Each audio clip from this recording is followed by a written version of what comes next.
অহংকার ভরা, তবে কেন এই মানুষের ভিতরে অহংকার ভরা? দুনিয়া 3.5 হাত লম্বা, মানুষ করবে ভরা।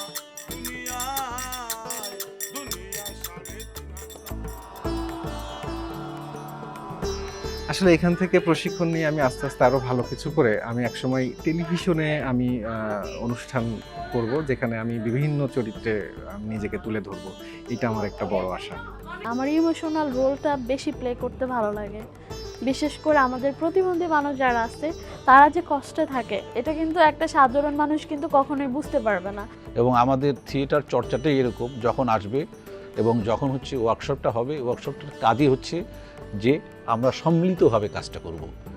অভিনয়টা আমার আসলে মানে ঘরে বসে টিভি দেখে, মোশাররফ করিমরে দেখে, মোশাররফ করিমের নাটক দেখে অনেক বেশি মানে ইন্সপিরেশন পাইছি যে অভিনয়টা আসলে কত সুন্দর। আমি প্রথম দিন এসেছি এবং আমি বলতে পারি যে আমার নিজের ভেতরে 100 রকম প্রশ্ন জেগেছে এবং মনে হয়েছে যে একটা বিরাট কিছু উদ্যোগ নেওয়া হয়েছে, যে উদ্যোগটা সম্পর্কে আমি মোটেও অবহিত ছিলাম না। আমরা যাদেরকে স্বাভাবিক বলে বিবেচনায় নিই এবং যারা একটু ফিজিক্যালি চ্যালেঞ্জড তাদের সাথে সমন্বিত করে কাজটা করেছে, এটা আমি মনে করি একটা আরও এগিয়ে যাওয়া। কিভাবে একজন ভিজুয়ালি ইম্পেয়ার্ড শারীরিক যে প্রতিবন্ধী ব্যক্তি আবার যে বাক ও শ্রবণ প্রতিবন্ধী ব্যক্তি, মানে এদের যে ভাষাগুলো এক একজনকে বোঝার যে এক একটা ধরন, এই মেসেজটা খুব ভালো যাবে মানুষের কাছে। রেডিওর নাটকগুলো আমার খুব বেশি পছন্দ। তো তখন থেকে আমার একটা স্বপ্ন ছিল যে আমি অভিনয় করব। তো এই যে বর্তমানে ডিসেবিলিটি আর্টস একটা প্রজেক্ট নিয়ে ব্রিটিশ কাউন্সিল এবং ঢাকা থিয়েটার কাজ করছে এবং সেখানকার একজন হতে পেরেছি আমি, এটা আমার কাছে খুবই সৌভাগ্যের বিষয়।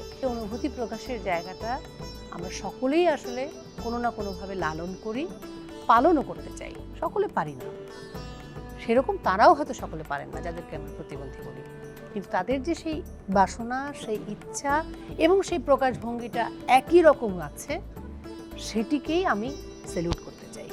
যে চোখে দেখতে পায় না সে না দেখে কিভাবে ফিল করে। আমরা যে বলি না সে দেখতে পাচ্ছে না কিন্তু সে মানে শব্দ শুনে সে সব কিছু বুঝতে পারছে। এবং আমার কাছে এটা আগেও ধারণা ছিল, এখন এখানে এসে আরও বেশি স্পষ্ট হতো যে তারা একটা জিনিস হয়তো আমরা পঞ্চ ইন্দ্রিয়ের হয়তো কোনো ইন্দ্রিয় তার কাজ করছে না, কিন্তু বাকি ইন্দ্রিয়গুলো আমাদের চেয়ে অধিকতর কাজ করে। পৃথিবীতে এতগুলো কালার তারা যে দেখতে পাচ্ছে না, মানে এই জিনিসটা যে ওই দিন আমাকে ভিতর থেকে ঠিক বিষয়টা মানে ধরেছে। এর আগে আমি হয়তো বা বইতে অনেক পড়েছি বা হচ্ছে অনেকের সাথে মিশেছি, হেল্প করেছে, আসেন ভাই আপনাকে হেল্প করি, কিন্তু এই অনুভূতি ওরা যে কী অনুভব করছে মানে এই জিনিসটা আমি এর আগে এত সরাসরিভাবে কানেক্টেড হইনি। কারণ ব্রিটিশ কাউন্সিল এবং ঢাকা থিয়েটার যেটা যৌথভাবে করছে, আজকে আমি এখানে আসার পরে সত্যি আমি অভিভূত যে এত সুন্দর একটা জিনিস এবং আমরা যে এত মানবিক আমার কাছে মনে হয়েছে, যে কারণে আমি সত্যি অত্যন্ত আনন্দিত। আমি মনে হচ্ছে যে আমি একটা অন্য জগতে আসছি।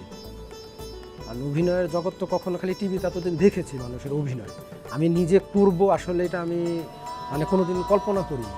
কিন্তু আজকে আমার এইখানে ঢাকা থিয়েটার এবং ব্রিটিশ কাউন্সিলের দ্বারা আমি আসলে সুযোগটা পেয়েছি। আমার মানে আসলে আমি খুব আনন্দিত এবং উৎফুল্ল। কোনো প্রাণীকে যেমন মানে বন্দি করে রাখলে কিছুদিন পরে তাকে ছেড়ে দিলে তার মধ্যে যেরকম একটা উৎফুল্ল ভাব কাজ করে, সে এক্সাইটেড হয়ে যায়, আমি ঠিক ওরকম। আমি এই ধরনের আয়োজনে আগেও এসেছি, তো আজকে যেটা এসে দেখলাম যে আমার কাছে মনে হলো যে আগের চাইতে এখনো প্রাণবন্ত এরা অনেক বেশি। এই গত 1.5-2 বছরে যে কাজের মাধ্যমে, তো আগেই চলছে দীর্ঘদিন যাবৎ, তারা আগের চেয়ে অনেক বেশি প্রাণবন্ত। কাজে আমি বলবো যে ব্রিটিশ কাউন্সিল এবং ঢাকা থিয়েটার যে উদ্যোগটি সফলতার দিকে যাচ্ছে।